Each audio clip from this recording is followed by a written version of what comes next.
My videos have been seen well over 1 billion times. I always tell people if you post something that doesn't do well online, just leave it up because eventually something might end up catching fire. If you could get 1,000 hardcore fans to spend $100 a year on you, that's $100,000 a year of income. Was there a moment where you seriously thought about quitting?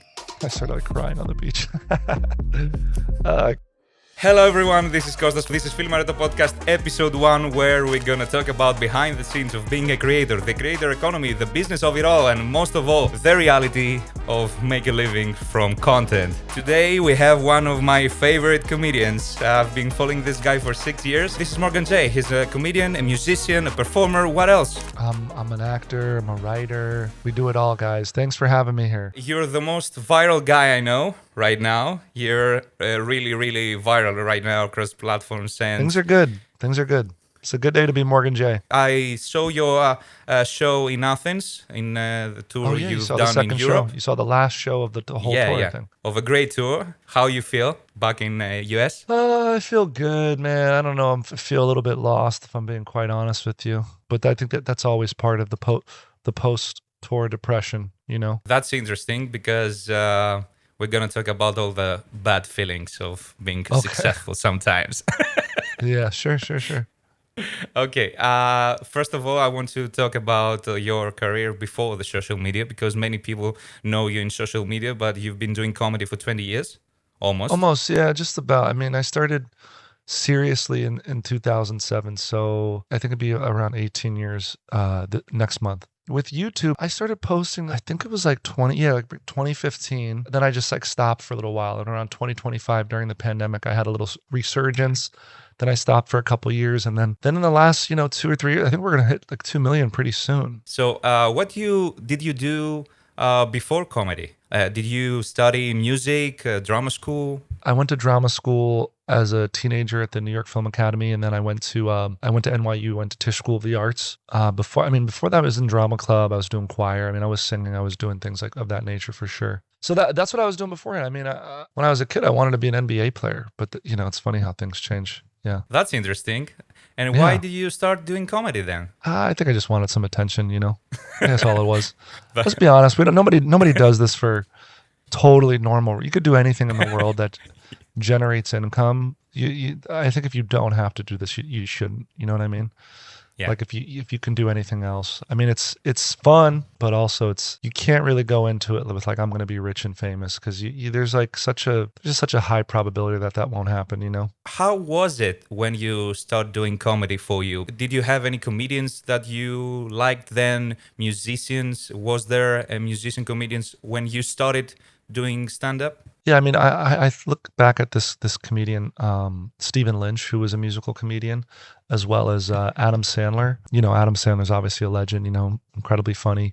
Somebody like Jamie Foxx. And then watching Premium Blend and these showcase shows on Comedy Central, I think that had a big impact on me. I knew it was something that I was really deeply interested in, and then seeing these specials and things like that. I think it was 2000, that documentary Comedian came out with Jerry Seinfeld, which I really liked. You just get inspiration where you can. Music wise, I think my music taste really didn't, if I'm being honest, didn't really develop more until post-university. I think in high school, you're kind of listening to the top 40, top 100 Billboard tracks, you know what I mean? And that's kind of like, so I wasn't cool like that, where I was looking for, also it was more difficult if you grew up outside of New York City in like a smaller town to like find these under the radar types of artists, I think, We didn't have like a cool person in our school who was listening to all the cool underground type of stuff. So, although New York is a great city to have influence with many artists and shows around. Yeah, also on top of that, my father was a musician too. He was a singer, so the music was always in my household. Oh, all right. Was music always part of your act, or did it show up along the way? Not part of my act, no. I mean, the first 6 years, it was strictly stand-up, strictly jokes, strictly me on a stage, with nothing else. And then I slowly transitioned to the guitar. I just didn't think my voice was not strong. I just didn't think it was like that good considering what was out there, So why sing when there's already so many people who were doing it so well? How many years you've been doing stand-up and music and then going to the crowd work? Was it crowd work before the music? So stand-up was the first 6 years, and then The first year or two after that, it was strictly songs. And then I got paired up with this thing called So Far Sounds, which they do secret music shows all over the world. And there was no comedy build on those lineups. I would do those lineups and I could do crowd work with the guitar just to mess around because there they thought it was so good. And that's kind of where I developed that, I guess, skill or that being comfortable. So that was like 2016, 2017. That's when you started with the YouTube channel. Sort of, yeah. Yeah. But I still wasn't doing like a lot of crowd work. And then 2020, the pandemic kind of shut everything down. And that's when I sort of, I bought a little pedal. Oh, yeah, yeah, yeah. Yeah, yeah, yeah, yeah. So I have this little pedal here, and when I would do Zoom calls, I had to find a way to spice things up. And at that time, there were people like Mark Rebier, Harry Mack, Reggie Watts. Oh, and then Little Dicky for sure. So those are definitely influences. And I was just trying to have fun, and I was just trying to create a show that was unique and fun for viewers. And you know what I mean? Yeah, of course. How did crowdwork become such a big part of the show? The crowd work became a big part of it because it became clear to me that that is what audiences liked the most. And I think you have to meet the audience halfway. If they want to be a part of the show, like let them be a part of the show. And then you could also do your things. And I think it works out because I realized, and I had this epiphany like a week or so ago, that my audience is so young. I mean, you were there for the most part. It's a pretty young crowd. Yeah. And the new Gen Z is kind of so averse to risk and to looking embarrassed and to being silly that having a show like mine offers them an opportunity to do that. And I guess if you want to call it a safe space, or I don't know, however you want to. Yeah, of bill course it is safe, but it's fun, right? It's but an it's fun, entertaining. yeah. You said you started all this with the crowd work and the music in the pandemic Zoom calls. Yeah.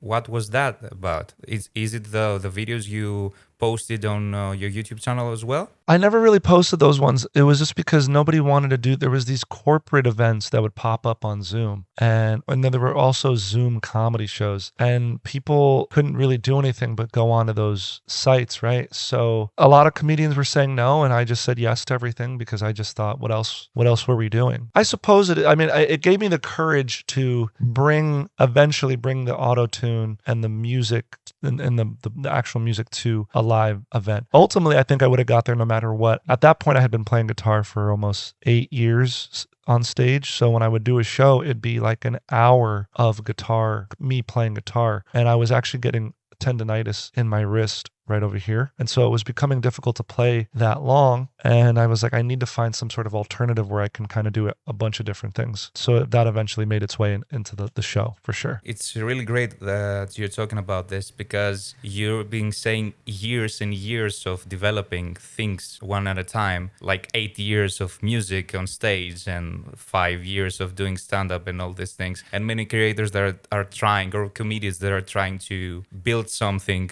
they don't have the patience to go for like 4 years of bombing or something. Yeah, I mean, when I started, I gave myself 10 years. I said if I couldn't make a living within 10 years, I would quit. So it was around 2017 that I started making some money. So I didn't have to quit. And I was just going to kind of ride it out. And it wasn't until 2023 where I was making a decent enough living to, start figuring stuff out financially and make some bigger decisions. Yeah, I think people really are in a rush to be famous or be successful or have a grasp of their craft. And I think the deeper you dive, the more things become obscure and the more you realize you don't understand essentially exactly what's going on, if that makes sense. Yeah, of course. Was there a moment in that time of your career where you seriously thought about quitting? Actually, if I'm being honest, no. No, because I was like not quite 10 years in. I was still giving myself time and I was doing shows and I was performing enough where I was getting a lot of really good feedback, I think if I had to point to an actual moment, it might've been when I first moved to Los Angeles. It was like 2012 and I was still doing stand up only. And I just kind of wasn't happy with my set and I kind of had to try something different. And if what I tried that was different didn't bring me happiness or joy and it wasn't doing well with the crowd, then I think at that point I probably would have left and done something else. It's great because it's a really hard thing to do for a living, doing art. It's interesting that you said I will give myself 10 years because many comedians says in the US that you need 10 years to start building your unique voice or understanding your unique voice. Do you feel like this is correct? I do feel like this is correct. I think it will take time. I mean, for everybody, it's different. It definitely took me a while to kind of break through. Some people don't, and that's okay. But ultimately, what you're searching for is something that is authentic, that feels authentic to you, that doesn't feel like you're having to do too much. Because in the long run, if you have to perform every night, let's say you do get famous or successful and you start selling thousands of tickets, in the long run, it's going to be tough to do, especially if you don't like the stuff you're doing. It's gonna make it twice as hard because you have to like wake up every day and do something. You're like, ugh, I don't want to do this. I hate this joke. I'm tired of this joke. You know what I mean? Yeah, I think it does take time for sure. I really like the thing that you said that when you don't like what you're doing, you're trying something new, and that's how you're here today with this unique style and unique show. Yeah, I mean, ultimately, I think I created a show that I'd go see and enjoy. And I think that's the goal. I created a show that I would buy a ticket to. Sometimes I'm having so much fun at this show. I mean, I can't imagine what it's like to watch my show. And maybe you don't like it at all, or maybe you do have so much fun. But I think you have to be your first fan. You have to be the first person to like it. Just for the reference for the audience, because I saw the show, we were talking with my friend that we went to the show, and it was like 2 hours, and we thought it was 30 minutes. It was insanely weird that Oh, 2 hours felt like 30 well, minutes. no. Well, I wouldn't. Let me, because I don't want to have people think I'm doing a 2-hour show. So my actual performance was about 60 minutes, but I do know what you mean. It feels short because it goes very quickly. It feels really short. Like Yeah. we thought like you stopped for a break, just go to Oh, the toilet, really? and we're coming back. I mean, it's 60 minutes. It's an hour, I mean, Yeah. I could do more, but it's interesting. It's like you want to leave people wanting more so they come back. There is a sweet spot. I mean, I'd rather fall below the sweet spot than go. It's like because sometimes you do a show and let's say, because that crowd was like 450. Let's say you're doing a show for 2,000 people, 3,000 people, and there might be a fair amount of people that want you to keep going. But there are also a large number of people who are like tired, did not come to see you, were brought by somebody else, and you're kind of over the show. So I think, 60 to 75 minutes is kind of like, that's a good amount of time for a show to kind of please literally everybody, especially if you don't like it, it's enough to be like, oh, I'll leave, My friend was insanely laughing. Like he was. So good.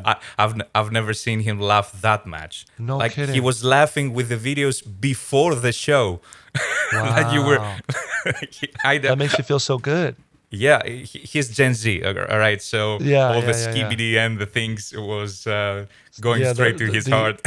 The Italian brain rot. That's wonderful. The reason I'm talking about this is you have built a great pacing in your show, and the crowd work or the interactive thing of the show is 1/3 of the show. So how did you manage to structure this so it has that good of a pacing? I managed to structure just through trial and error, deciding how to end the show, start the show, what goes on in the middle. Ultimately, when you're doing a performance for an hour, you have to have these peaks and valleys, because if it's all here, then people can really tune out. Like if the whole show is auto-tune, I can imagine people would get a little bit tired of that. I don't know if it's it's as much about pace as much as it is about structure. Because obviously I do jump to a lot of different places in the show with different songs. How do you think of that? What's the mindset behind the structure? You said the peaks and valleys. Can you tell us an example?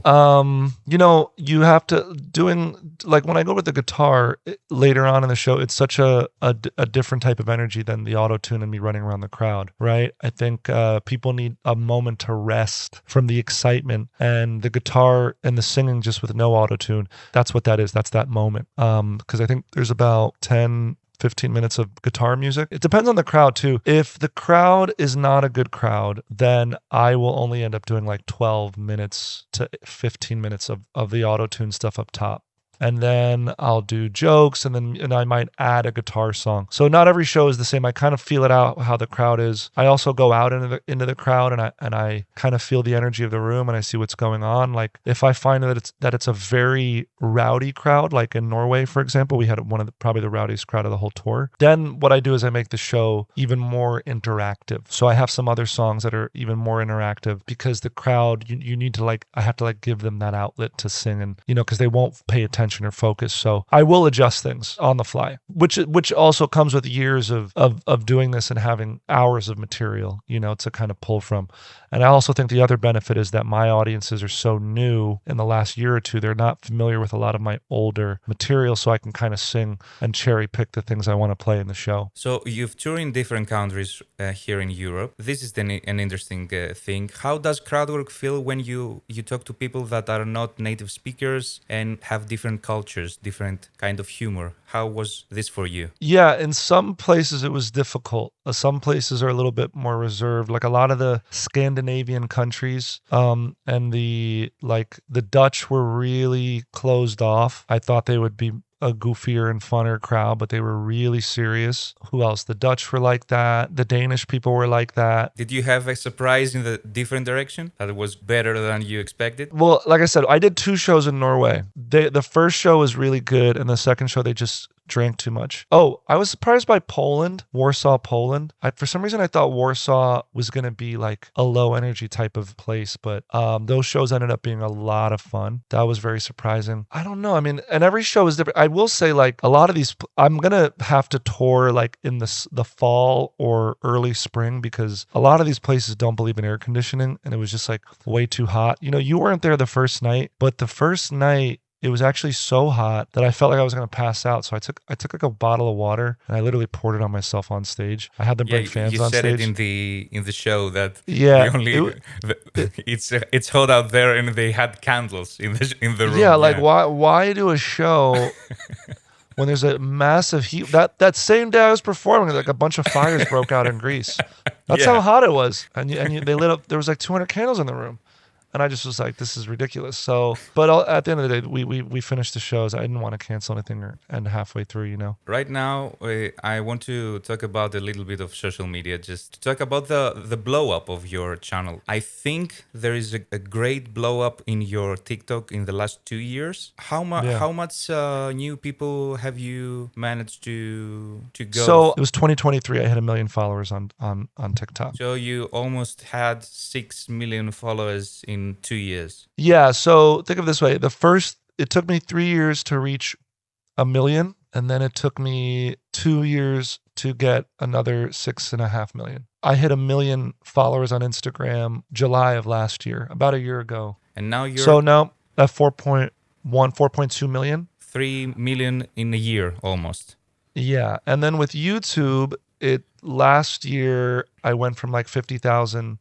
Let's just say this. I hit 1 million followers, 1 million subscribers on YouTube in April, and I will be hitting 2 million probably this week. I think what we're getting at is the first million. Yeah, let's just say the first 1 million followers, and I think you could first $1 million, first million, whatever it is always the hardest.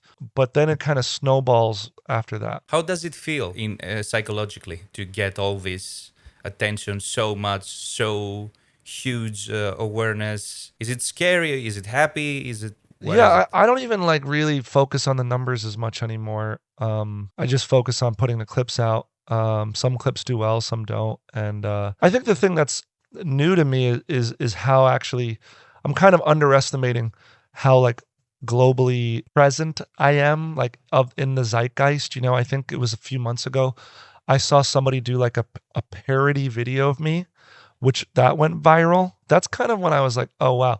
And then also getting recognized a lot. I mean, all over the world, I'm getting recognized. And, I am posting a clip every day. And so when you think about that, for my videos have been seen well over 1 billion times. I guess you're gonna see me. Like, it's not like a TV show where it's like 20 minutes or 40 minutes or an hour that you see once a week. It's like every day for 5 years I have been on the app.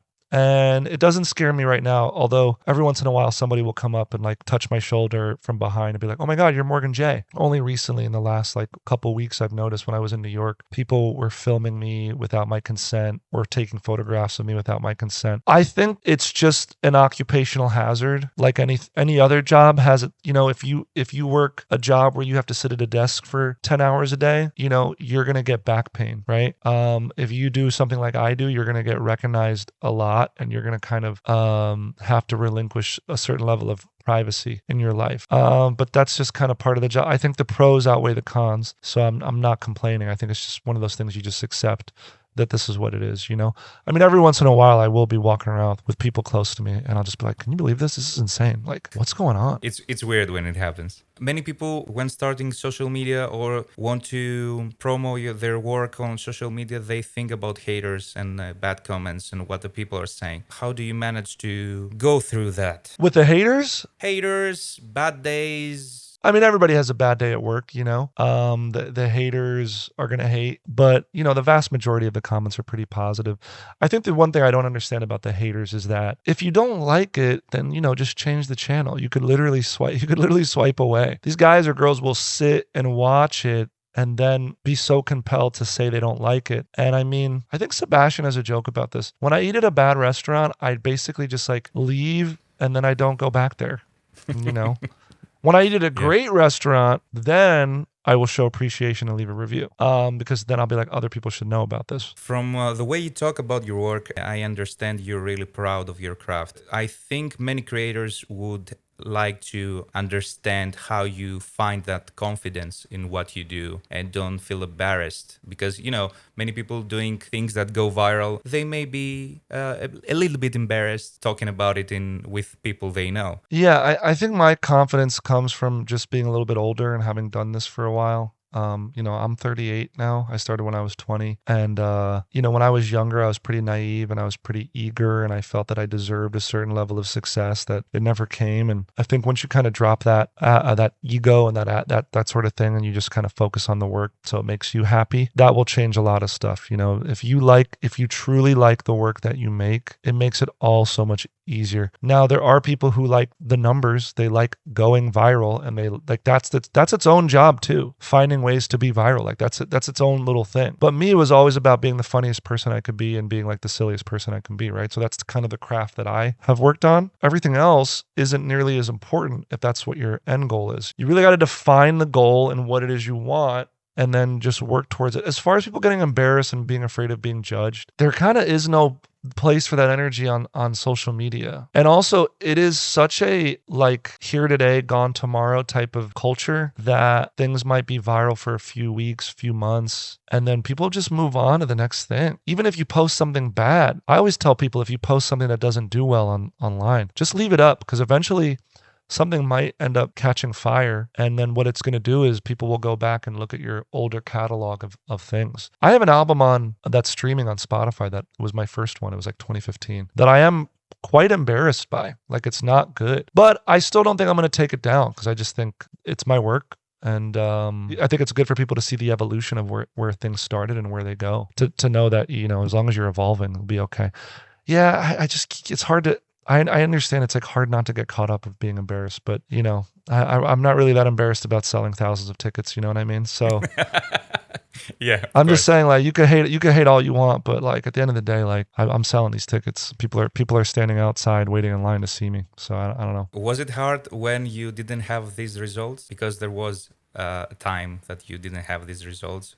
How was it then? Yeah, there were definitely times. And especially in a city like Los Angeles, where you see a lot of people succeeding so publicly, there were times when it's hard not to feel a little bit down on yourself. Like, oh, this person's better than me. I'm not good. They're like, what? How come? Why are they succeeding and not me? It's just one of those things you have to accept. And again, it goes back to if you like the work you do, none of that other stuff should really matter. It's a great mentality because even if you go viral and you don't like what you do, you won't be consistent. And based on that, you said keep the clip online and it might go or be something that blows up or something happens. Was that the Ethan clip for you? Yeah, I mean, the Ethan clip was, the thing is when the Ethan clip dropped, I had already had 1 million followers on TikTok. And I'd already had a couple clips break that million mark, like having 1 million views or more. However, that video was kind of like surprising because I didn't think that video was as like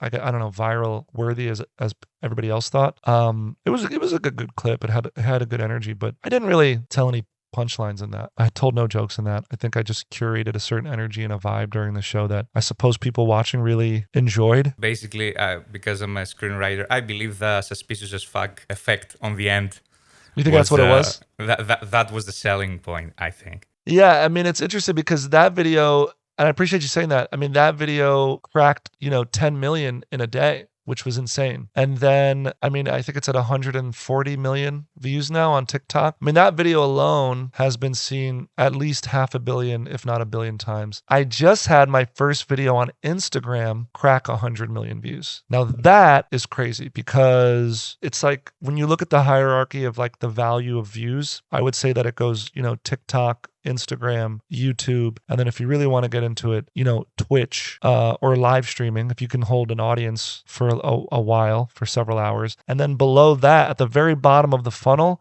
is your mailing list. And a lot of social media and strategy people will tell you the mailing list, whether it was a physical mailing address or now like it's an email address, is the most valuable thing for any business because it's like those are going to be your number 1%, your 1% fans, because they're like saying to you, I want to hear from you. The people who don't sign up for the mailing list and just watch you passively on the social media apps, they like to hear from you, but they don't need to hear from you, and they don't care whether they hear from you or not, which is why the mailing list, like I think my mailing list has somewhere around 200,000 people worldwide. Those numbers, like those actually convert to ticket sales and merchandise sales. And, I don't know if you've read that article, but the 1,000 fan rule, if you could get 1,000 hardcore fans to spend $100 a year on you, that's $100,000 a year of income. And that should be enough for you to like do what you want to do and then some. We talked about with my friend in your show that you had the QR code before the show that someone would go in the mailing list. It was the only show that I've seen from stand-up comedians coming to Greece that actively promoted the mailing list. Yeah, because I'm going to be back and I'm also going to be dropping types of merch and this and that. And I think self-promotion is nowadays is necessary and you shouldn't be afraid of it. I think it is hard for artists, and it was hard for myself as well for me, I just had to kind of build it as a habit and accept that this needed to be a part of the business, to move tickets and keep promoting yourself, because it kind of never stops, And that's why I put it there also. Like I would go to the movies and I would see previews and I said, why don't I do this for like a comedy show, And also all these comedy clubs would play their own previews for all the shows coming up. And it's like, well, shit, like why don't I just do it for myself? You know what I mean? I'm even going to get to the point where I am going to film like some actual comedy sketches or like fake movies. That's in an ideal world, I'd like to do that and then have those play during the shows as well. I'm into that for editing if you want. Okay. Next question. Yeah. So, I really like the mentality you have about being also a business, what you do. Do you doing like right now Twitch streams, TikTok clips, you're all over the platforms. What's your strategy right now and how do you keep yourself consistent and focused on what you do? Yeah, my strategy now is to be seen everywhere as much as possible, meaning like showing up in certain types of other people's YouTube videos, sketches. Collaboration is key. You definitely don't want to look at people as your competition, but look at them as your collaborators. Find ways to work with these people because they're going to put you in front of different audiences, which is in the long run going to be beneficial. Even if you fail on those platforms, I think I just did this person's live stream a few weeks ago and I feel like I didn't do a good job, but it did expose me to some new people and new fans. I mean, it doesn't really matter. You just have to kind of be seen everywhere multiple times. There's clips of me that have gone viral from other people's content that people recognize me from that instead of other stuff. What's the goal of being seen in your mind? The bottom line for me is to sell a ticket, right? Is to sell a ticket to a live show. So I look at every single thing that I put online as an advertisement for my live show. Also, not to get into like deep philosophy, I do feel no matter what happens in regards to AI, online content, and media, people will always at some point look for an event to go to see it in person and live. And so the live show has always been at the end of the funnel, you know. That's the end of the business right there. It's just like, come see the live show. TV shows will get canceled, movies will come and go, but if you can get people to come to your live shows consistently, like that's kind of everything. And the other thing with the live show that I'll say is that like for me it's really important for the show to be really good, as entertaining as it can be, because you know your first impression sometimes is your only impression, and these people, they may not buy a ticket to see you again if they don't like the show, you know. So you got to make sure you put on a good show for them no matter what. So you have this strategy of showing up everywhere, collaborating with everyone. Do you have a team, a strategy behind you, someone who helps you with all the things that you do, or do you do it by yourself? When I started, it was just me. I think it was the first 2-3 years. Then I hired an intern, which is now my assistant. I then hired somebody to post to YouTube and Facebook, and I just recently hired somebody to post to Snapchat. I still do all the posting on Instagram and TikTok. Personally, I do that. You and have I a post, videographer in your live I do. shows. I do, yeah. I And believe that you have an editor right now. I do have an editor. Yeah, I have 2 editors now. 3 sometimes, but I have 2 editors now. One focuses on the clips and the compilations. The other focuses on the vlogs. And then that person, we're gonna pilot like a test run of them coming to one of my shows on this fall tour in America to see if it's worth filming, like for the full vlog, you know, like with a proper camera. But my videographer during the shows, we don't really use like a crazy expensive camera as you might think, you know, because ultimately people are watching this on their phone. So really you could film it on a phone, you know, as long as the audio is good, but we have a certain look to our videos that I think people like and appreciate, you know. Many creators, especially in the US, are looking for the videos for retention, for thumbnails, for all the Oh, so that's nitty-gritty analytics. yeah. And So sorry, go ahead. yeah, Sorry. no. What's your?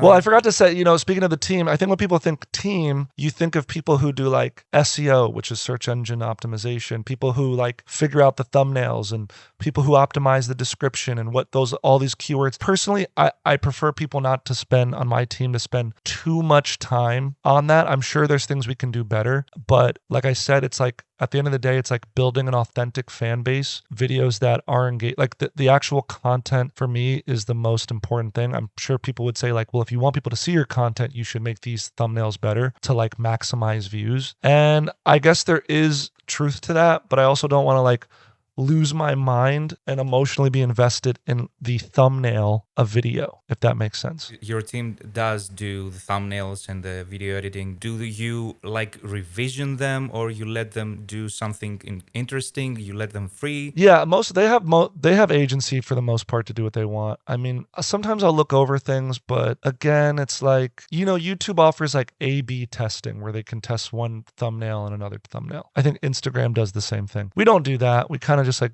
I don't really have time to do that. Maybe that will change, you know, as the operation gets bigger. But it's great that you're telling it, because many creators that has your following really dips into that, and you say that I want to be organic and I want the audience to tell me what they want. Yeah, and definitely it's interesting. I had a meeting with a representative at YouTube back in April before I went on the European tour, and they were suggesting like, oh, you got to do this and this and this and this with your videos. And then like shortly after that, we hit 1 million subscribers, and then I didn't really do a lot of changes. Ultimately, like I'd say, do what makes you feel comfortable. You have to kind of, there is a give and take, because there is some truth to what these people are saying. You can't be totally closed off like, ugh, I'm not going to do that. My art is my art. And Yeah. I respect that, dude. Your art is your art, and you should take pride in the art. But, you know, we have to utilize these platforms while we can. I am totally aware that, you know, I'm going to have my downfall, or as they say, the fall off, you know, when they say in the comments, like his fall off needs to be studied. Like that will undoubtedly happen, because it happens to so many creators that there's only like one place you can really go when you reach a certain level, right? You can only kind of go down. So the 2 ultimate advices that I give is like we've already talked about: be your first fan, like what you do, like be the first person to love what you do. And then the second thing I would say, don't try to be the best, but try to change the most. That's a great mindset. I do agree with all of these things. And there is a great balance in your mindset between being an artist and being authentic and organic and hearing your audience, while making sure this is a business. It's an interesting balance between these two. because many people do the one or the other. Do you have a team that or a training on how to see it as a business? Have you have a mentor or someone that showed you how to become predictable, to not to be afraid of the fall off? No, no mentor. I had a couple social media strategists that I sat down with years ago and kind of just asked them questions, and they kind of gave me, some advice. And then as far as like the fall off, no, philosophically, like, or like emotionally, it's all about managing expectations. And I've been in this business long enough. I've had so many almosts and so many like what ifs that I kind of like like I kind of, I don't know if it's bottomed out or maxed out. Like I can't get too happy about things and I can't get too sad about things. I'm kind of like right in the middle, which I think is a good place to be, because you're not too emotionally affected by certain things. And at the end of the day, it's like never that serious, I've been booed by 1,000 people. I've done shows for 3 people. I've done shows for now upwards of 3,500 people. I have accomplished more than I ever thought I could. So everything that's happening in my career now, I just look at as like some just extra blessings. If I end up doing an arena, then I mean, that's cool. And if it goes bad, like whatever. That's kind of how I feel about it. I mean, obviously I want it with every part of my fiber of my being to go well, but that's the reality of being a creative. I'm also in that stage, so that they say you're the number one. You're like, yeah, okay, that's a thing that it's been done. yeah, look, you're happy about it, but yeah, I know there's people that are funnier than me or musically better. Like, there's always somebody better than you. I'll also say this: I've grown up around like sick people most of my life. My dad passed from cancer. My stepdad has Parkinson's. I've just been around people who have been ill a lot, and like it's so clear to me that being healthy is like honestly like the number one thing you could ever ask for in your life. I truly believe that. That kind of is such a grounding thing to like, and have patience and like, yeah, you had a bad set, but at least you could walk. Like, I hate to say, like, it's kind of like, yeah, of course, yeah. It's just like yeah. it really just puts things into perspective, because it's just like you could sell 1,000 tickets and make millions of dollars, but if you can't walk, or if you can't speak, or you just like, these things are just so much more valuable. I mean, I did, when I went to Europe, I traveled to 20 cities, and I got back to America, and I was like looking in my closet, and I just was like, why do I have all this fucking clothes? Like, none of this shit. I literally lived out of a suitcase for three months more or less. I had like 5 changes of clothes, and that was fine. You know what I'm saying? Like, it didn't really matter what I wore on stage. I mean, for me personally, like, it didn't matter because I do comedy. I understand if you're a musician and you have to like have outfits and things like that and costumes, but there's just like so little that people really need. I'm realizing, So I actually I got rid of like half of my clothes. I'm giving it to like the secondhand store, and for people to, I'm just getting rid of shit. I understand that what you say is really powerful, because many creators and artists have all these people around them saying do something that you can live with and have a normal job and whatever. And it's really, really a blessing when you really finding how to make a living with your art, and I believe that's what you're talking about right now. Yeah, I mean, to make a living, it's like it really is. Like when I was doing shows for 60 people at minimum, and then I think around 2023 it was like 60. I was averaging about 200 people a show. I was like really happy with that. 2023, you had 60 people in your shows? Dude, I had like, I think the smallest show was like 40. That's insane. In 2 years. Have you noticed that? But yeah, I mean, dude, we found out on Wednesday that I could sell out Madison Square Garden, which is like 19,000 seats. That was kind of crazy. Like, so the way we knew that was that I had these tickets go on sale for New York. It was a theater. It's like about 3,000 seats, and it sold out twice in about 20 minutes. But it turned out there were like 20,000 people waiting to get tickets. And knowing that there were 20,000 people waiting to get tickets, it's like means I could have sold out an arena in New York, that's kind of what's crazy. about it. How, Yeah, those how numbers are so how's bizarre. the feeling when you know that about yourself? Yeah, man, I ain't even gonna lie to you, bro. I went to the beach that day. I went for a run, and I was like, I started like crying on the beach. I couldn't believe it, bro. I really couldn't Yeah. believe it. I still can't believe it sometimes, you know. Do you believe that social media is like a mini miracle that for artists right now? I do, yeah. I think it's definitely a double-edged sword. I think if you could learn how to use it and embrace it, I think it could be a true blessing, not just for artists. I'm talking like businesses, entrepreneurs, anybody. I think if you're not utilizing it, you're messing up. I mean, I saw a clip that was like, if you could play the lottery every day for free, why wouldn't you? And that's exactly what I do every day as I play the lottery. And sometimes I win big, and sometimes I don't. And that's okay. Yeah, I think it has allowed for this like middle class entertainer, if that makes sense. You know, I have friends that are on major TV shows, like, and I'm going to just say traditional media, movies, TV shows, that I've walked down the street with them and I get recognized more than them. And I'm not trying, and this isn't to like show any level of like disrespect. It's more to showcase like what is changing, right? People are seeing me every day, and it's just different how people get their media and consume it. And you know, I think it's going to change dramatically in the next 12 to 2 years. I think it's going to change dramatically. You gave me a great segue. Let's talk about two things that it's really interesting with all your online presence. You don't do any promotions, ads on your socials, Oh, like like paid promotion? paid promotions, yeah. And Or like even with like a flyer, putting like a flyer. I don't do that yeah, often. nothing like that. Many influencers have like every 3 posts sponsored content or something like that. And you don't have a Netflix special yet. No, I don't. But how does that work for you? How you don't have a sponsorship and Or like a Netflix. though? Yeah, yeah. I mean, I Is do. it a choice or? No, it's definitely not a choice. No, it's I have definitely reached out. My team has reached out to Netflix a number of times. I think they just haven't really been interested in it. And as far as like sponsorships with paid advertising and things like that, I do have some of those occasionally. But my page is a little bit spicy. I do talk about sex a lot.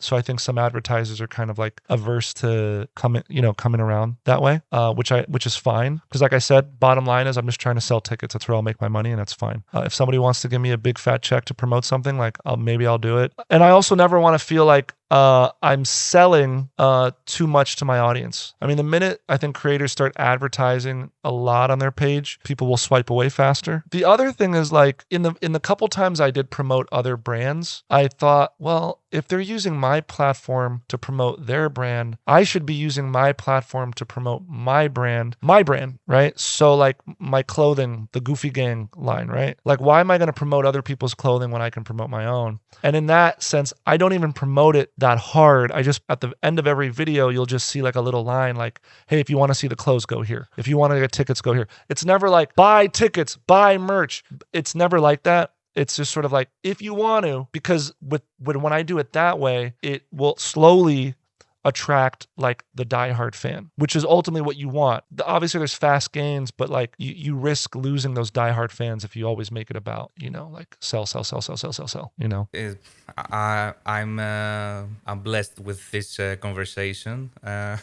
This was the conversation I was thinking about when talking to you. Yeah. I mean, I'm lucky that I've created a certain performance that's repeatable. Not everybody has that ability. Like, I got very lucky that I found my niche and I was the first person to find it. I should just disclaimer to anybody watching or listening. The journey is going to look different for everybody. So what's your plan from now on? You will hit 2 million subscribers on YouTube. Your shows went sold out in Europe.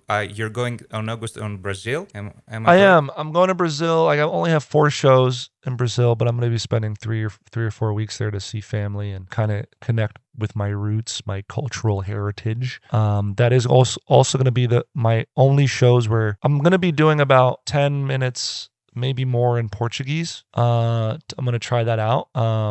So I'm going to kind of try to evolve my act a little bit as a performer, put myself in a little bit of a deep end and a discomfort, which is good creatively. Behind me, I don't know if you could see, but this is like my upstairs studio, and I've been rebuilding it in such a way where I'm going to have like a talk show here. Great. I have you can't see it, but I have like more cameras and microphones, and we're gonna kind of try to do my version of a talk show and produce it and do something that kind of speaks. And it's gonna be, I want to live stream it, so it's something that like speaks to a newer audience. You know what I mean? So that's next on the creative bucket list. And then I'm going to Dubai and Bahrain. I'm going all over America. I'll be going to Asia and Australia and New Zealand next year. And I might be going back to Europe for some cities that I'm more Eastern. I'm going to be going to maybe like Estonia, Croatia, maybe back to Greece, Turkey, Hungary, Romania, some places that I missed that I didn't go to, I wasn't able to do in this trip, and then maybe revisit some ones that I was already at. That's kind of the plan. I mean, I'm just going to kind of keep trying to write songs. And do you plan on a special, something to... Yeah, I have actually a special I have a special on YouTube. I have a special on Hulu, which is an American streaming platform. And I have a special that I filmed that has been kind of shopped around and sent around to different platforms. And I've gotten some no's back, but if I don't, I'll just put it on my YouTube channel, which at the end of the day, it would be better anyway. It might be. From what I see, you turn to long form somehow. You're starting the vlogging, you're thinking about the talk show, the streaming. It could all get clipped up in the short form. And I'm going to try to do it the best I can to make it engaging. But I love live streaming, and I love, like I said, audiences, anything live. I love the immediacy of that. That's great. I also love the live audience. That's why I'm doing radio where we have phone calls. Yeah. I really like phone calls. Yeah. I love that. I mean, we might do that too. I don't know. We're going to have to figure it out. But it's when you're live streaming, you just have to be careful with who calls in. They might say something crazy. But that's part of the fun. Part of the excitement. Yeah. Well, thank you so much for this conversation. It was really insightful about what you do. It was really interesting about how quick you've made all your audience and all the things you're doing behind the scenes. Thank you for sharing your mentalities and everything you do. And thank you for being my first English interviewee. That's my first interview in English. So I hope my accent was not that bad. No, you speak great, brother. I appreciate it, man. And just keep doing it. I'm excited for when it comes out, and I appreciate you taking the time to talk with me. Αυτή ήταν η συνέντευξη. Ευχαριστούμε πάρα πολύ που είδες το πρώτο Filmareto podcast. Το εκτιμούμε πάρα πολύ. Γράψε ένα feedback κάτω στα σχόλια για να το κάνουμε ακόμα καλύτερο και πιο λειτουργικό για εσένα. Και αν σου αρέσει το μοντάζ, θέλεις να μάθεις μοντάζ για κάθε το βίντεο, κάνεις δικά σου βίντεο, κάνεις μοντάζ για άλλους, θέλεις να μπεις στην αγορά, έχουμε εκπαιδεύσει πάνω από 30 editors και έχουμε φτιάξει το Filmareto Short Form Mini Course. Κάτω στην περιγραφή θα το βρεις σε ειδική τιμή για όσους βλέπουν αυτό το βίντεο και εκεί πέρα μέσα θα μάθεις ακριβώς ποια είναι τα workflows για να μπορέσεις να κάνεις ένα κάθετο βίντεο από το πιο απλό μέχρι το πιο advanced που υπάρχει αυτή τη στιγμή στην αγορά. Subscribe και καμπανάκι με όλες τις ειδοποιήσεις για να μην χάνεις ούτε ένα βίντεο από το Filmareto. Τα λέμε στο επόμενο Filmareto podcast.